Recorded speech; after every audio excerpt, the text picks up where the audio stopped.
रूस के हमलों में यूक्रेन का सेवेरोडोनेट्स्क करीब पूरी तरीके से बर्बाद हो चुका है। सेवेरोडोनेट्स्क के रिहायशी इलाकों से आई तस्वीरों में तबाही का मंजर दिखाई दिया, जिनमें रूस की विनाश लीला के सबूत देखे गए। रूस की भीषण बमबारी में वहां का रिहायशी इलाका पूरी तरीके से तबाह दिखाई दिया। हर तरफ सिर्फ और सिर्फ तबाही का मंजर नजर आया। रूस का दावा है कि उसने करीब 2 हफ्ते पहले इस शहर पर कब्जा कर लिया था, जिसमें सेवेरोडोनेट्स्क को काफी नुकसान पहुंचा, जिसका वीडियो रूस की तरफ से जारी किया गया।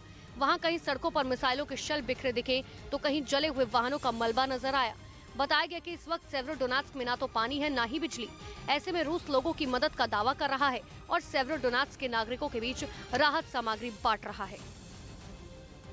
अमेरिका के राष्ट्रपति बाइडेन के सऊदी अरब दौरे से पहले वहां के पूर्व खुफिया अधिकारी ने क्राउन प्रिंस मोहम्मद बिन सलमान पर गंभीर आरोपों की बौछार कर दी। उन्होंने ये तक दावा कर दिया कि क्राउन प्रिंस आने वाले दिनों में अमेरिका और दूसरे देशों के लिए बड़ी चुनौती साबित हो सकते हैं।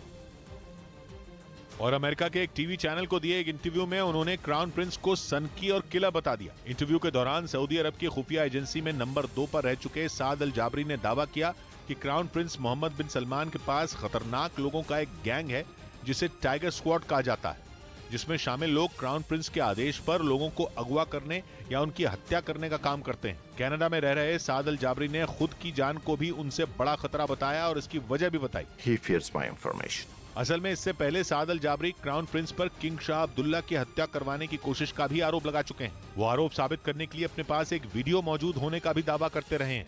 हालांकि अपने दावों के समर्थन में उन्होंने कभी कोई सबूत सामने नहीं रखे। चीन में आग बरस रही है।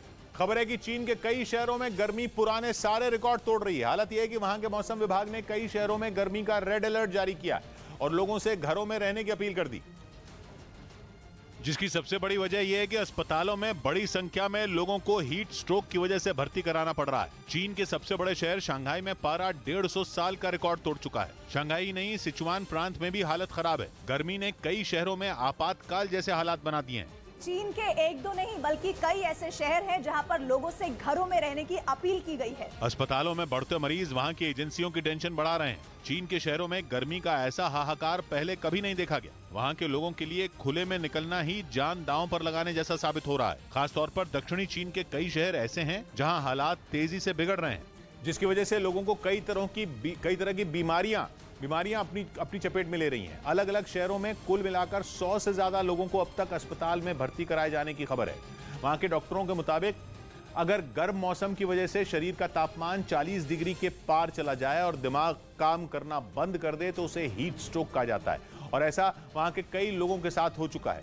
कई लोगों के शरीर के अंगों ने हीट स्ट्रोक के बाद काम करना बंद कर दिया तो कुछ के दिमाग ने काम करना बंद कर दिया। पता चला है कि हीट स्ट्रोक का शिकार हुए लोगों में केवल वही नहीं है जो खुले में निकले हों, बल्कि एक आदमी को तो अपने घर की रसोई में काम करते हुए ही अचानक हीट स्ट्रोक पड़ा और वो बेहोश हो गया। चीन में अब तक हीट स्ट्रोक के बाद अस्पताल में भर्ती कराए गए एक आदमी की मौत की जानकारी सामने आई, लेकिन माना जा रहा है कि मरने वाले लोगों की गिनती इससे कहीं ज्यादा बड़ी हो सकती है।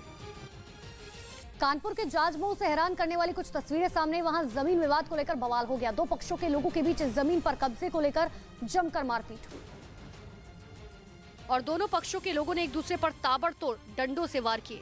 देखते ही देखते सड़क पर भीड़ इकट्ठा हो गई, जिसमें शामिल लोगों ने एक दूसरे पर हमला कर दिया। आनन फानन में मामले की सूचना पुलिस को भी दी गई, लेकिन पुलिस के सामने भी ये लोग एक दूसरे के साथ मारपीट करते हुए दिखाई दिए। बताया जा रहा है कि इलाके में खड़ी कई गाड़ियों को भी इस घटना के दौरान नुकसान पहुंचा। 2 गुटों की लड़ाई में कई लोगों को चोटें आई। एक शख्स की हालत गंभीर बताई जा रही है, जिसका अस्पताल में इलाज जारी है। राजस्थान के श्री गंगानगर से एक हैरान करने वाला मामला सामने आया। वहां एडीएम दफ्तर में शिकायत करने पहुंचे वकीलों ने जोरदार हंगामा कर दिया। और ऐसा इसलिए क्योंकि उन्हें एडीएम यानी एडिशनल डिस्ट्रिक्ट मैजिस्ट्रेट के कैबिन में घुसने से रोक दिया गया। इतना होते ही वो भड़क गए और वहां खड़े सुरक्षा कर्मी से हाथापाई पर उतर आए। उसकी तमाम कोशिश के बावजूद वकील नहीं रुके और धड़ल्ले से एडीएम अरविंद जाखड़ के कैबिन में जा घुसे। यही नहीं, अंदर घुसते ही उन्होंने नारेबाजी भी शुरू कर दी, जिसकी वजह से वहां कुछ देर के लिए हंगामा मच गया। हालांकि उनकी नारेबाजी को शांत कराने के बाद एडीएम अरविंद जाखड़ ने उनकी शिकायत सुनी और मदद का भरोसा भी दिया। अमेरिका के मैरीलैंड में तेज आंधी ने जमकर कहर बरपाया। आंधी की वजह से बिजली के खंभों पर शॉर्ट सर्किट हुआ और जिसके बाद 2 कारों में अचानक से आग लग गई। इतना ही नहीं, आंधी ने कई घरों को भी नुकसान पहुंचाया। कई पेड़ भी इस आंधी की चपेट में आए। और 2 तस्वीरें आपको दिखा रहे, देखिए एक कार में अचानक आग लग गई, जिसके बाद धुएं का गुबार नजर आया। और दूसरी तस्वीर आपको दिखा रहे कि आखिर घर किस तरीके से तबाह हुए, ये आंधी का नतीजा है। अमेरिका में आंधी का कहर देखिए जो सब कुछ बर्बाद कर रहा है।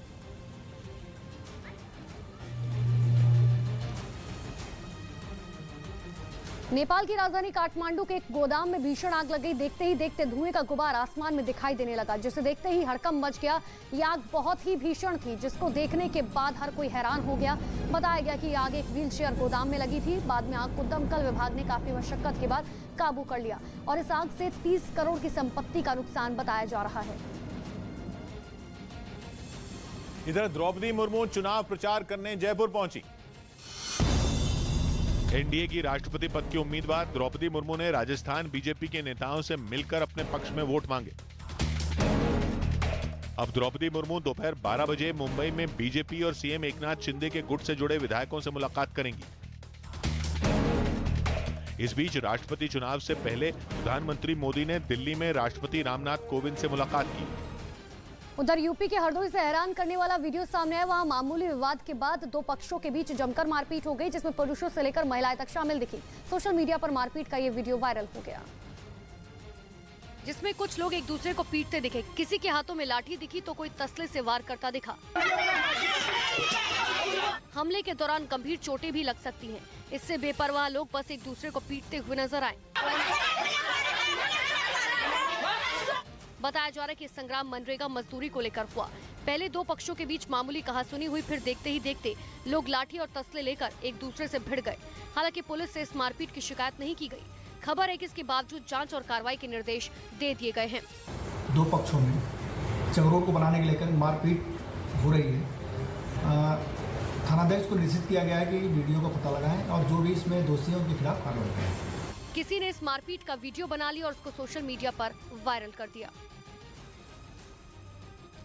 असम इस साल बाढ़ की सबसे भीषण मार झेल रहा है। असम के 32 जिलों के लाखों लोग इस वक्त बाढ़ की चपेट में हैं। सड़क पर सैलाब, उफान पर नदियां और घरों में घुस चुके पानी ने लोगों के जनजीवन को अस्त व्यस्त कर दिया है। लोगों के पास ना तो खाना है, ना पानी, ना ही बिजली। जो है सिर्फ वो बाढ़ से मची हुई तबाही, बर्बाद हो चुके आशियाने और दर्द की दास्तान। ये वक्त असम के लिए एकजुट होने का है और बाढ़ प्रभावित असम की मदद करने वाले हाथों को और भी ज्यादा मजबूत करने का है। बाढ़ से प्रभावित लोगों की मदद करने के लिए न्यूज 18 असम पूर्वोत्तर ने fight the flood stand with Assam नाम से विशेष अभियान शुरू किया है, जिसमें हर एक व्यक्ति से हमारी अपील है कि असम मुख्यमंत्री के राहत कोष में दान करे। न्यूज 18 के इस खास पहल की असम के मुख्यमंत्री हिमंता बिस्वा शर्मा ने भी तारीफ की। न्यूज 18 की इस विशेष पहल से आप भी जुड़े और जरूरत के समय में असम वासियों के साथ एकजुटता के साथ खड़े हो। आपका छोटा सा योगदान लाखों जिंदगियां बचा सकता है। इसलिए कृपया मुख्यमंत्री राहत कोष में दान करें और असम वासियों की संकट के समय में मदद करें। तो असम को आपका साथ चाहिए, इसीलिए न्यूज 18 के इस खास मुहिम के साथ जुड़े, मुख्यमंत्री राहत कोष में लोगों के मदद के लिए हाथ आगे जरूर बढ़ाएं। और ये असम की ही तस्वीरें आपके सामने कि वहां पर किस तरीके से तबाही देखिए हर जगह आपको नजर आ रही है। पूरे के पूरे घर डूब चुके हैं, मंदिर परिसर डूब चुके हैं, लोगों के पास खाने तक के लिए अनाज वहां पर नहीं बचा है। ये रेल की वो पटरियां हैं जहां कभी यातायात हुआ करता था, लेकिन आज देखिए घर जो है किस तरीके से किसी घर में दरार पड़ चुकी है, कोई घर पूरी तरीके से तबाह हो चुके हैं।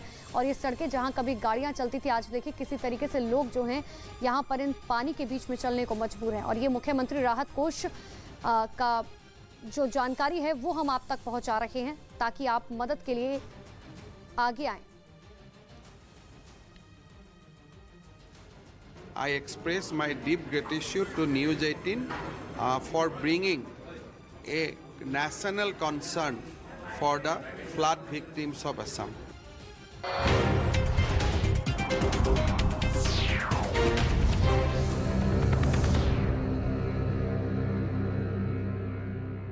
रात देश छोड़कर भाग गए, जिसके बाद श्रीलंका में 9 जुलाई की कहानी दोहराई गई।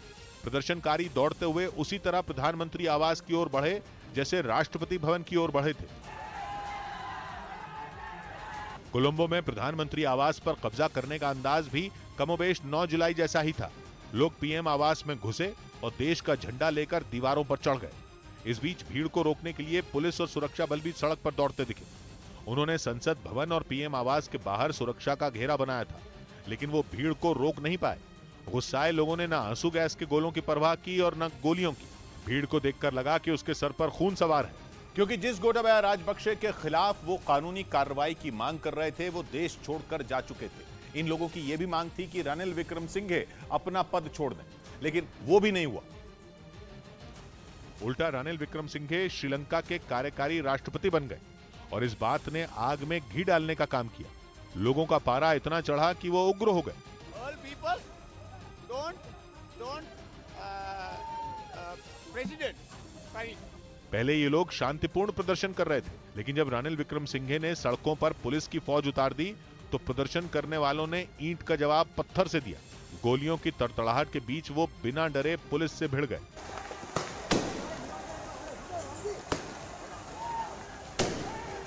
आंसू गैस के धुएं और हवा में फायरिंग के बीच श्रीलंका की सड़कों पर देश को कंगाल करने वाली सरकार के खिलाफ यह हंगामा दिन भर चला।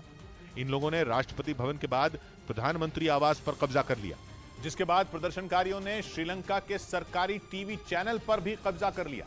खबर आई कि उग्र भीड़ सरकारी न्यूज चैनल के दफ्तर में भी घुस गई और 2 प्रदर्शनकारी तो वहां के सरकारी न्यूज चैनल में घुस गए, जिनमें एक एंकर की जगह बैठ गया। यही नहीं, वो लाइव आकर बोलने भी लगा। हंगामे और बवाल के बीच श्रीलंका के सरकारी टीवी चैनल को बंद करना पड़ा। श्रीलंका सुलग रहा है, लोग गुस्से में हैं। राष्ट्रपति भाग गए और जिस पीएम से वो इस्तीफा मांग रहे थे वो कार्यकारी राष्ट्रपति बन गए। मतलब जनता जिन लोगों से छुटकारा चाहती है वो अब भी श्रीलंका में राज कर रहे हैं। रानिल विक्रमसिंघे ने हंगामा करने वालों को गिरफ्तार करने का आदेश दिया है और पश्चिमी श्रीलंका में कर्फ्यू लगा दिया गया है, यानी जनता के गुस्से को दबाने की हर मुमकिन कोशिश की जा रही है। वहीं सारे बवाल के बीच श्रीलंका के अगले राष्ट्रपति के उम्मीदवारों के नाम सामने आने शुरू हो गए, जिनमें सबसे आगे है साजिद प्रेमदासा का नाम। श्रीलंका कंगाल हो चुका है, वहां लोगों के पास न नौकरी है न पेट भरने के लिए खाना है, जिसके लिए श्रीलंका के लोग राजपक्षे परिवार को जिम्मेदार ठहराते हैं। वही राजपक्षे परिवार जो 2005 के बाद से अब तक ज्यादातर समय लंका की सत्ता में रहा और जिस पर श्रीलंका की लुटिया। इस वक्त एक बड़ी खबर आपको बता दें, उत्तराखंड के टिहरी में भारी बारिश के बाद बाल गंगा नदी खतरे के निशान से ऊपर बह रही है। नदी के विकराल रूप को देखकर हर कोई सहम गया है। निचले इलाकों में प्रशासन ने हाई अलर्ट जारी किया है और लोगों से नदी के किनारे से दूर रहने की अपील की गई है।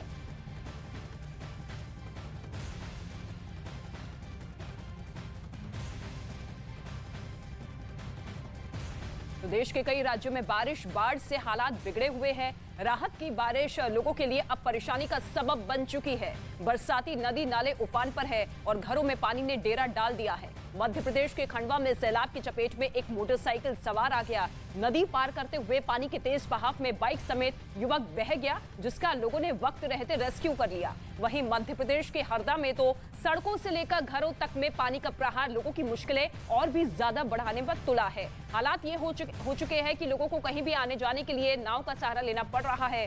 बुरहानपुर की बात की जाए तो बुरहानपुर में तो जलभराव की वजह से गांव का जिले के दूसरे हिस्सों से संपर्क टूट चुका है। तो ये 4 तस्वीर आप देखिए किस तरीके से कई राज्यों में जल प्रहार होता हुआ नजर आ रहा है। नदी नाले उफान पर है। प्रशासन की तरफ से एहतियातन तौर पर लोगों को निर्देश दे दिए गए हैं कि जरूरत ना पड़े तो अपने घरों से बाहर ना निकले। पिछले कई दिनों से लगातार मूसलाधार बारिश हो रही है।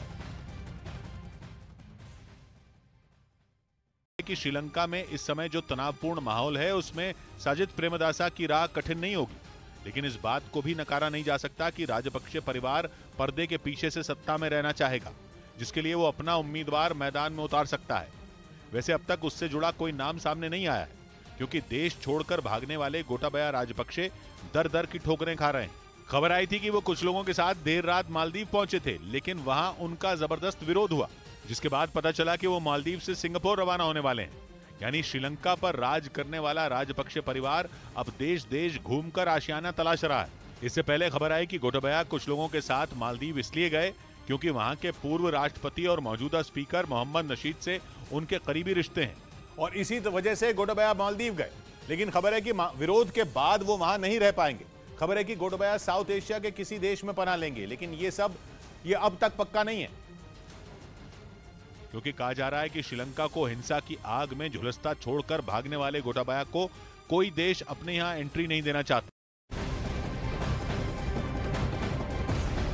और इस वक्त एक बड़ी खबर सामने आ रही है। सिंगापुर जा सकते हैं राष्ट्रपति गोटबाया राजपक्षे, निजी विमान से जा सकते हैं गोटबाया, ये जानकारी मिल रही है। गोटबाया इस वक्त मालदीव में हैं, उनके साथ उनकी पत्नी और 2 सुरक्षाकर्मी मौजूद है। गोटबाया रात से माले से सिंगापुर जाने की कोशिश में थे, लेकिन विमान में सुरक्षा कारणों से नहीं चढ़ पाए। अब वो निजी विमान से सिंगापुर जाने की कोशिश में जुटे हुए हैं। लगातार श्रीलंका में प्रदर्शनकारियों का विरोध लगातार जारी है और ऐसे में जानकारी मिल रही है कि मालदीव से सिंगापुर जा सकते हैं गोटबाया राजपक्षे। इस्तीफे का ऐलान उन्होंने किया था, लेकिन इस्तीफा देने से पहले ही वो देश छोड़कर भाग चुके हैं और ऐसे में विक्रम रानिलसिंघे को अंतरिम राष्ट्रपति बनाया गया है, जिसका विरोध भी वहां की जनता करती हुई